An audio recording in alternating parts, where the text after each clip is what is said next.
El ejercicio 3 era el ejercicio de verdadero o falso y debía de justificarse tanto las verdaderas como las falsas. Ya sabéis que a mí me gustan mucho los ejercicios de verdadero o falso y casi siempre pongo más falsas que verdaderas, debido a que así os obligo a pensar un poco más e intentarle darle una vuelta, ¿vale? Entonces, solo había una verdadera y 3 falsas, ¿vale? Entonces, la primera sentencia dice: todos los elementos químicos representativos, sin excepción, tienden a tener 8 electrones en su última capa.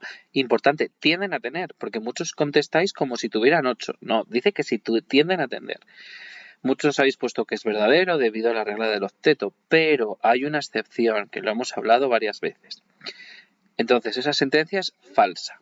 El helio es el primer gas noble y es estable teniendo únicamente 2 electrones en su única capa. Por lo tanto, aquellos que están a su alrededor, el hidrógeno que solamente tiene un electrón, va a tender a ganar 1 para tener 2 como el helio y ser estable. El litio, que tiene 3 electrones, va a tender a perder 1 para tener 2 electrones en su única capa que le quedaría. Por lo tanto, es falsa. Acordaos que los elementos representativos son alcalinos, alcalino-térreos y de los térreos hasta los gases nobles. Entonces, de ellos siempre van a tender a tener en su última capa 8 electrones, exceptuando los primeros, los que únicamente van a tender a llenar una capa.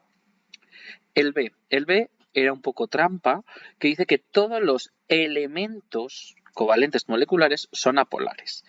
Aquí lo fundamental de esta sentencia es la palabra elementos. Un elemento está formado por átomos del mismo elemento, valga la redundancia. Por lo tanto, si son átomos iguales, los enlaces que hay entre átomos iguales son apolares y por lo tanto es verdadera. Todos los elementos covalentes moleculares son apolares porque siempre los enlaces van a unir átomos iguales y por lo tanto ninguno de los átomos va a tirar más que otros, haciendo que la molécula en su conjunto sea apolar. Por lo tanto, verdadera. En cuanto al apartado C, nos dice: el punto de ebullición del ácido clorhídrico HCl es mayor que el del ácido fluorhídrico HF. Esa es falsa. ¿Por qué?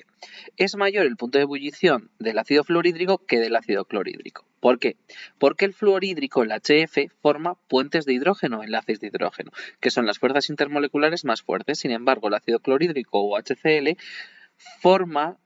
une sus moléculas a través de fuerzas de Van der Waals, que son más débiles que las de puentes de hidrógeno o enlaces de hidrógeno, haciendo que su punto de ebullición sea más bajo y no más mayor. Y por último, el apartado D. Todos los compuestos y elementos covalentes forman moléculas. Y esa es falsa, porque existen compuestos covalentes como son el diamante, el grafito, el cuarzo, el SiO2, el SiC, etcétera, que son redes covalentes cristalinas.